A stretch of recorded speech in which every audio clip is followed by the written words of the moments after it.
ओम शांति। आज शनिवार है। शनिवार की आप सभी को बहुत बहुत गुड मॉर्निंग। Good morning. आज डेट 24/12/2022 है। साकार मुरली है। तो सुनते हैं डायरेक्ट बाप दादा के द्वारा उच्चारे हुए अव्यक्त साकार मुरली। मीठे बच्चे, सदा यह स्मृति में रहे कि हमारा यह अंतिम 84वां जन्म है।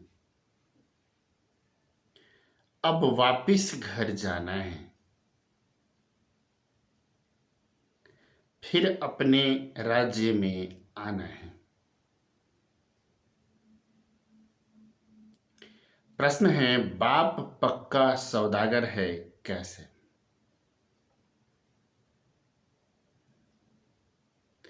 उत्तर है, जो अभी साहूकार हैं, जिन्हें पैसे का नशा है। बाबा कहते हैं, तुम यहाँ की अपनी राजाई संभालो। उनका बाप स्वीकार नहीं करता है। गरीबों को ही बाबा ऊंचते ऊंच बनाते हैं। गरीबों की पाई पाई सफल कर उन्हें साहूकार बना देते हैं। इसलिए बाप को पक्का सौदागर कहा जाता है। प्रश्न है, दूसरा प्रश्न है आज का, बच्चों में कौन सी सुस्ती बिल्कुल नहीं होनी चाहिए? उत्तर है, कई बच्चे मुरली पढ़ने व सुनने में सुस्ती करते हैं, मुरली मिस कर देते हैं। बाबा कहते हैं, बच्चे इसमें सुस्त मत बनो। तुम्हें एक भी मुरली मिस नहीं करनी है। ओम शांति। बच्चों से बेहद का बाप पूछते हैं, और जो भी गुरु गोसाई आदि है, वह अपने फॉलोअर्स को बच्चे नहीं कहेंगे, वो चेला कहते हैं। गुरु और चेला का रिश्ता होता है उनका। और बाबा यहाँ क्या कहते हैं, तुम सभी मेरे बच्चे हो। आजकल तो अच्छे अच्छे जवान विद्वान भी भाषण करते हैं। वह बुजुर्ग माताएं अथवा पुरुष हैं, उनमें हिम्मत ही नहीं आएंगी जो कहे कि हे बच्चों। यह अक्षर वह कह सकते हैं जो गृहस्थ व्यवहार में हो। बच्चा अक्षर फैमिली का है। बाप कह सकते हैं, वह सन्यासी आदि तो फैमिली के नहीं है ना। वह है निवृत्ति मार्ग वाले। तो गृहस्थ व्यवहार के ख्यालात बुद्धि में नहीं आते हैं। निवृत्ति मार्ग वाले की बुद्धि में गृहस्थ व्यवहार का ख्यालात नहीं आता है। यह तो माता पिता है, तो जरूर बच्चे बच्चे कहेंगे। तुम भी समझते हो बेहद का बाप हम बच्चों को बैठ समझाते हैं। पूछते हैं, बच्चों तुम्हारा घर कौन सा है? क्या कहेंगे हम सभी? लौकिक घर, अलौकिक घर, कौन सा घर? परम धाम। बाबा ने उत्तर दिया, परम धाम। परम धाम से कोई समझेंगे नहीं, कहना चाहिए शांति धाम, निर्वाण धाम। तुमको याद करना है अपने घर को। जानते हो बाबा आया हुआ है, हमको श्रृंगार कर घर ले जाएंगे, फिर हम सुख धाम में आएंगे। श्रृंगार कर घर ले जाएंगे। कौन सा श्रृंगार? गुणों का श्रृंगार। बाबा हमें सर्वगुण संपन्न, 16 कला संपूर्ण, संपूर्ण निर्विकारी, मर्यादा पुरुषोत्तम बनाने के लिए आया है। तो ये क्या है? श्रृंगार ही तो है। तो श्रृंगार करके अर्थात सर्व गुणों की धारणा करा करके, संपूर्ण बना करके फिर अपने साथ घर लेकर जाएगा। फिर हम सुख धाम में आएंगे, अर्थात स्वर्णिम दुनिया सतयुग में आएंगे। अभी तो यह है दुख धाम, इनका तुमको संन्यास करना है। यह बेहद का संन्यास सिवाय परमपिता परमात्मा के और कोई सिखला न सके। यहाँ संन्यास का अर्थ अर्थात मन बुद्धि से भूल जाना, विस्मृत अवस्था हो जाना। वह तो हद का घर बार का संन्यास करते हैं। हद अर्थात घर बार का संन्यास करते हैं। यह तो माता पिता है ना। माता पिता घर बार कैसे छुड़ाएंगे? उनका तो धर्म ही है निवृत्ति मार्ग, जैसे और धर्म है ना। आर्य समाजी, राधा स्वामी। अभी राधा का स्वामी कौन है? अभी राधा का स्वामी कौन है, यह कोई भी नहीं जानते हैं।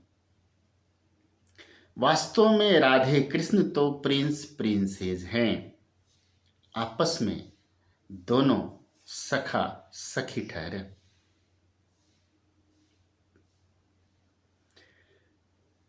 फिर नाम बदलकर लक्ष्मी नारायण नाम पड़ेगा। श्री नारायण स्वामी हैं। हाँ हाँ, जब तक शादी नहीं की है तब तक स्वामी नहीं कहेंगे।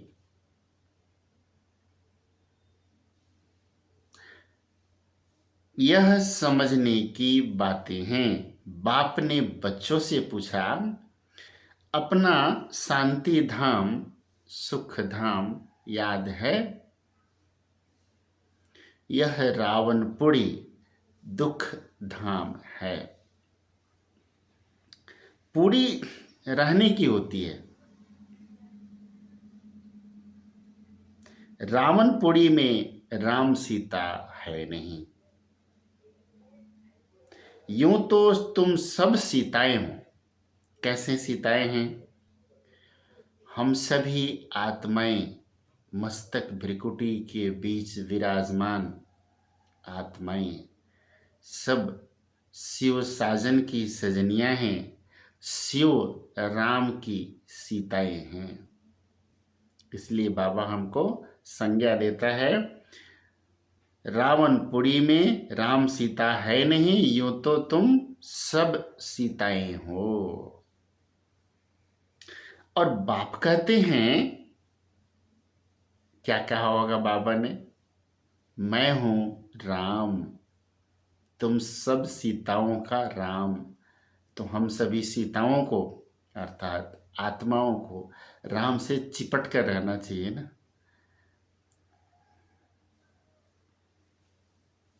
एक सेकंड भी अलग नहीं होना चाहिए। लेकिन विस्मृत हो जाता है बाबा भी, बिंदी है ना, इसलिए विस्मृत हो जाता है।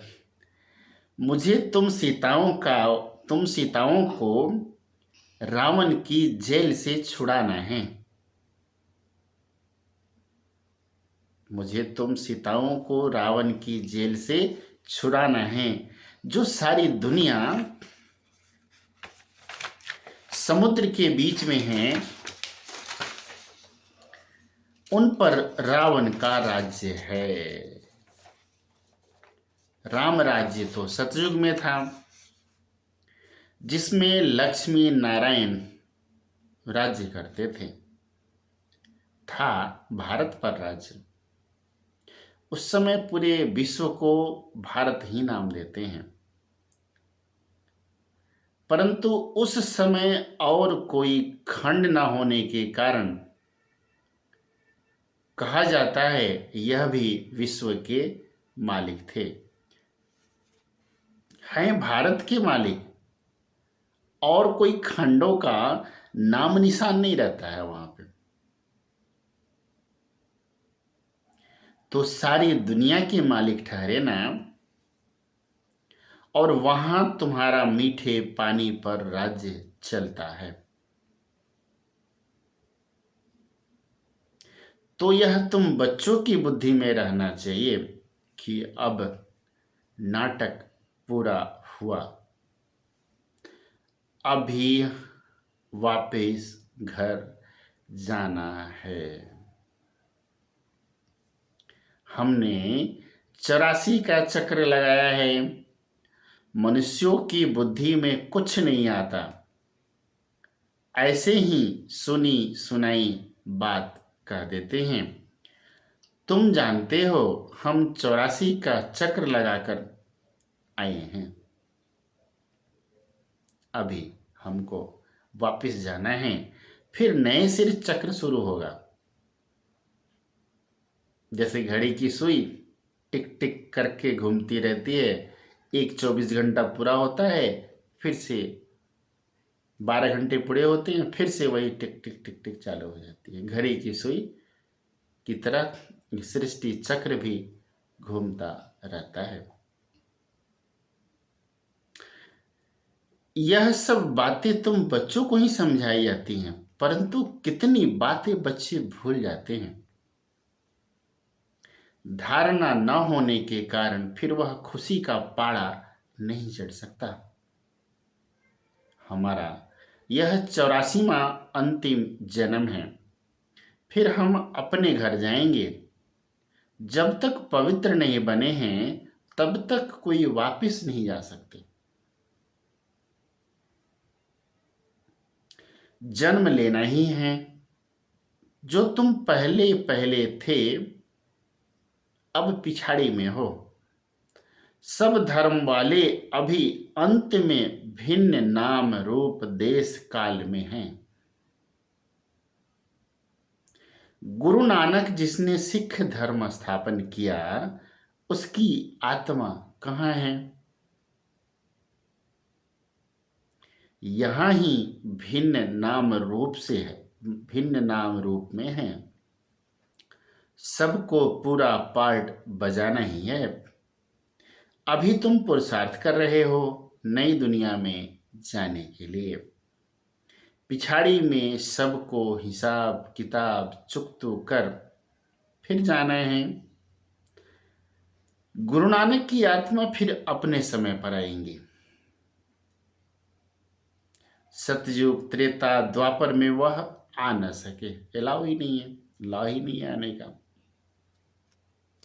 वह आती ही हैं कलयुग में। अपने समय पर आकर धर्म स्थापन करेंगे। नंबरवार अवतार आते हैं जो आकर अपना धर्म स्थापन करते हैं। पहला नंबर अवतार है भगवान का। अब निराकार कैसे अवतार ले, बताते हैं। मैंने इस चोले का आधार लिया है।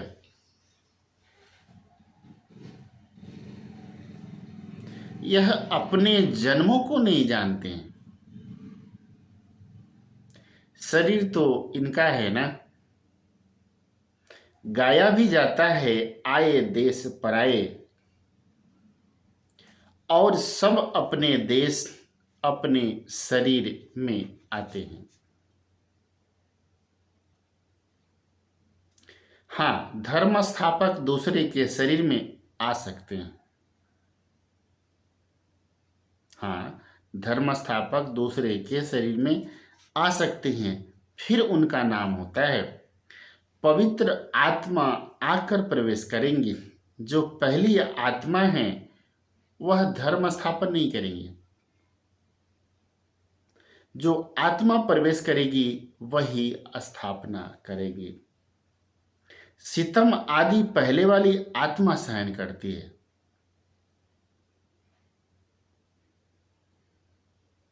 जैसे क्राइस्ट की आत्मा आई, वह तो सतो प्रधान थी, उनको कुछ सहन नहीं करना पड़ता है। उनको तो पहले सतो में ही आना है। तो जो पहली आत्मा है वह सहन करती है। दुख तो आत्मा को ही होता है ना। जब शरीर के साथ हैं, धर्मराज भी शरीर धारण कराए सजा देंगे। बिना शरीर के सजा भी नहीं मिलती है। सूक्ष्म में सजाएं होती हैं, लेकिन शरीर धारण करने के बाद ही वास्तविक सजाएं मिलती हैं। आत्माओं को फील होता है कि हम सजा खा रहे हैं। इसलिए कहा जाता है पाप आत्मा पुण्य आत्मा। पाप शरीर, पुण्य शरीर नहीं कहा जाता है। सन्यासी तो कह देते हैं आत्मा निर्लेप है, शरीर पर पाप लगता है। अनेक प्रकार के गुरु लोग हैं। बाबा ने बहुत गुरुओं का अनुभव किया है। बाबा हर एक से पूछते रहते थे, क्यों सन्यास किया, घर बार कैसे छोड़ा, बतलाते नहीं थे। तो मैं कहता था कि मैं कैसे समझूं कि मैं भी कर सकूंगा वा नहीं।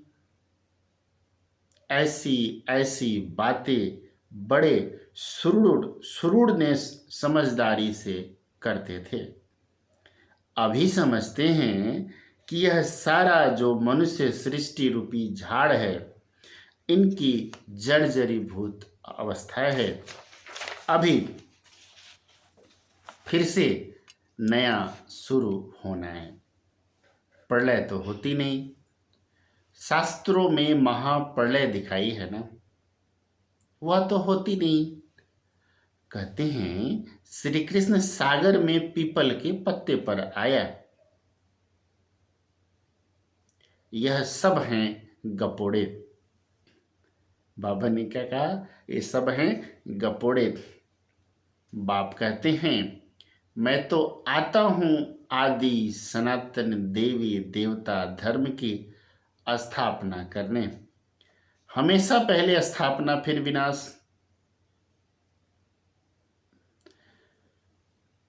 पालना ऐसे कहना चाहिए, स्थापना विनाश पालना ऐसे कहना चाहिए। ऐसे नहीं कि पहले स्थापना पालना पीछे विनाश हो। स्थापना होगी फिर विनाश होगा फिर पालना होगी। तो कोई सेंसिबल सुनेगा तो कहेगा यह तोते मुवाफिक पड़े हुए हैं। स्थापना पालना फिर विनाश कैसे होगा। इसलिए कायदे मुजीब करेक्ट अक्षर बोलने हैं, स्थापना विनाश फिर पालना। अभी ऊंचे ते ऊंच बाप की तुमको श्रीमत मिलती है। देते हैं ब्रह्मा के तन द्वारा। यह बाबा का शरीर मुकर्रर है। सेंसिबल बच्चे जो होंगे उनको कोई राय पूछनी होगी तो श्रीमत लेंगे। श्रीमत पर चलने से कभी धोखा नहीं खाएंगे। शिव बाबा की ही श्रीमत है। बाबा दूर थोड़े ही ना है। बाप देखते हैं बच्चे रॉन्ग चलते हैं व राइट चलते हैं। हर एक को सर्जन से राय मिल सकती हैं। यह है सबसे बड़ा सर्जन। यह है सबसे बड़ा सर्जन कौन, शिव बाबा। कोई भी बात में तकलीफ हो तो बाबा बैठा है। श्रीमत पर चलते रहो। समझो कोई गरीब बच्चा है, धारणा अच्छी है, सर्विसेबल है, परंतु गरीब है, इसलिए आकर मिल नहीं सकता, ऐसे को टिकट भी मिल सकती है, ऐसे को टिकट भी मिल सकती है। बाप तो गरीब निवाज है ना, ऐसे तो बाप को बच्चे चाहिए जो गरीब से गरीब हो और पढ़कर ऊंचे ते ऊंचा चढ़ जाए। आजकल सब गरीब हैं, 10-20 लाख तो कुछ भी नहीं है। ये उस समय की बात है जिस समय 10-20 लाख की वैल्यू थी, लेकिन आज के डेट में ये मुरली कितना परफेक्ट है कि 10-20 लाख की वास्तव में कोई वैल्यू नहीं है। 10-20 करोड़ हो तो साहूकार कहा जाए। बाबा ने समझाया है, पदम पति यह वर्षा ले नहीं सकेंगे, वह अर्पण हो न सके, ना बाबा एलाउ करेंगे। गरीबों की पाई पाई सफल होती है। ऐसे क्या पड़ी है, यह भी पक्का सौदागर है।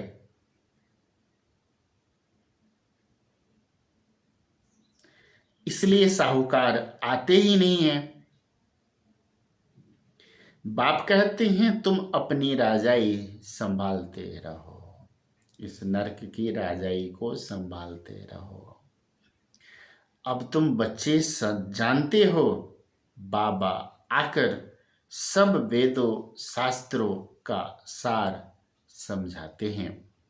यह भी बाबा ने समझाया है, विष्णु को ब्रह्मा बनने में 5000 वर्ष लगते हैं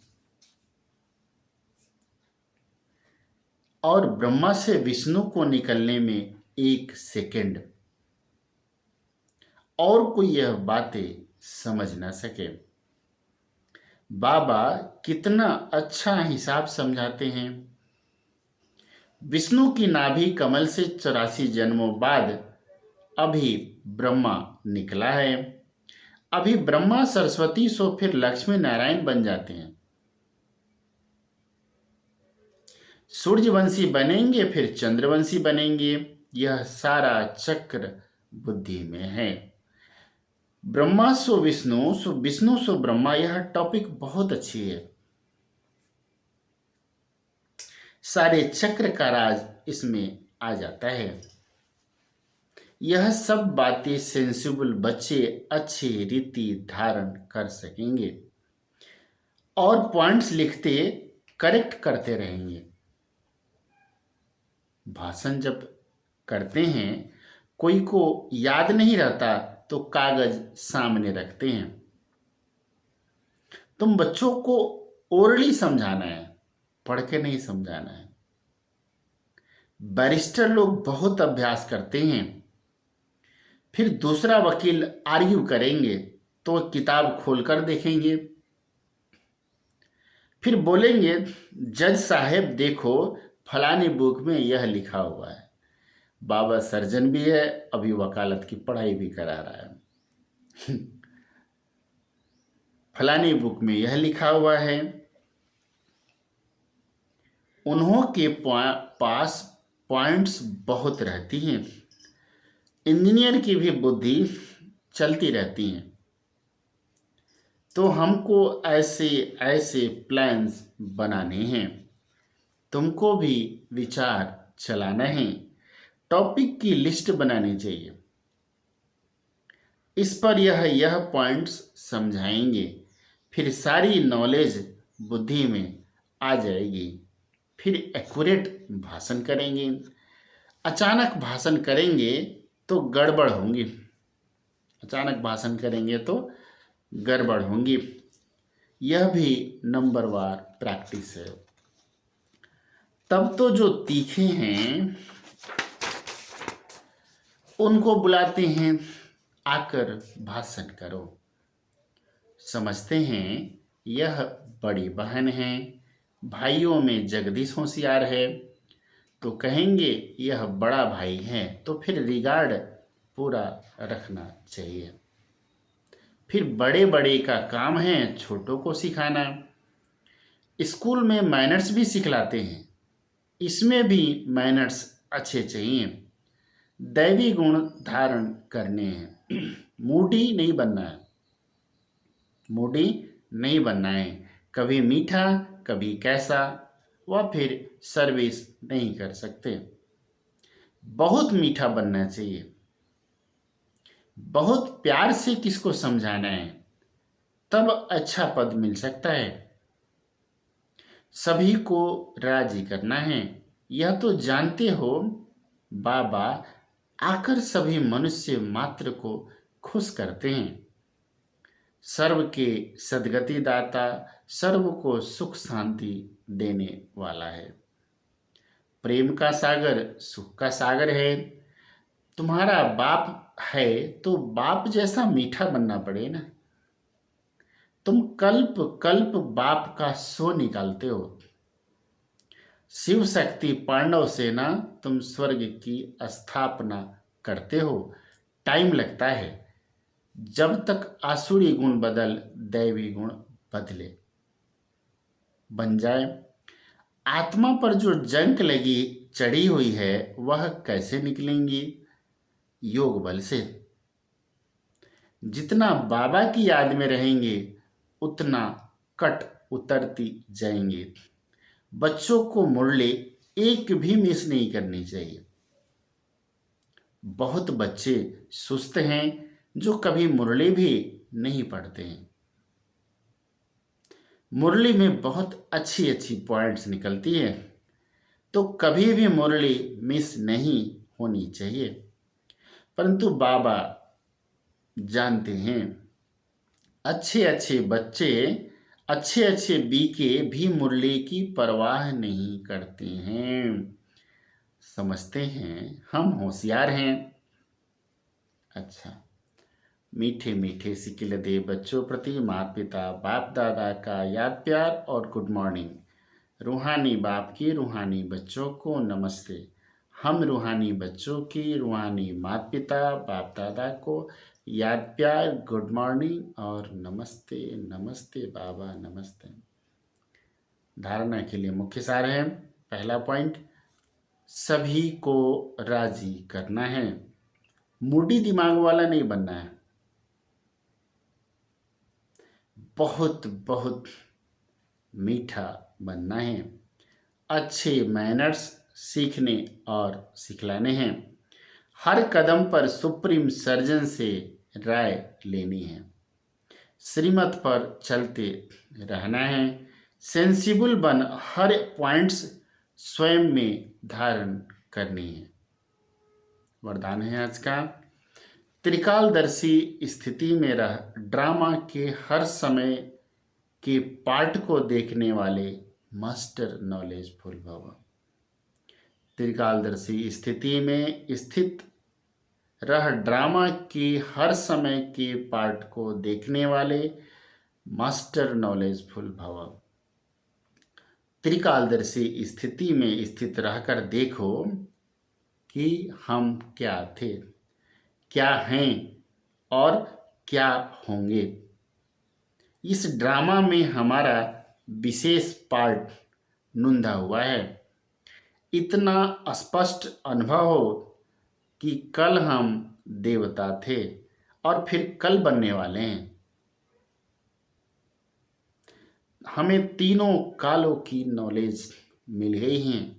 जैसे कोई भी देश में जब टॉप पॉइंट पर खड़े होकर सारे शहर को देखते हैं तो मज़ा आता है ना। ऊंचे स्थान से नीचे को देखेंगे तो मज़ा आता है। ऐसे संगम युग टॉप पॉइंट है। इस पर खड़े होकर नॉलेजफुल बन हर पार्ट को देखो तो बहुत मज़ा आएगा। स्लोगन है, जो सदा योग युक्त हैं उन्हें सर्व का सहयोग स्वतः प्राप्त होता है। सर्व का सहयोग प्राप्त करने के लिए स्वतः योगी, सदा योगी बनना जरूरी है। अच्छा, ओम शांति।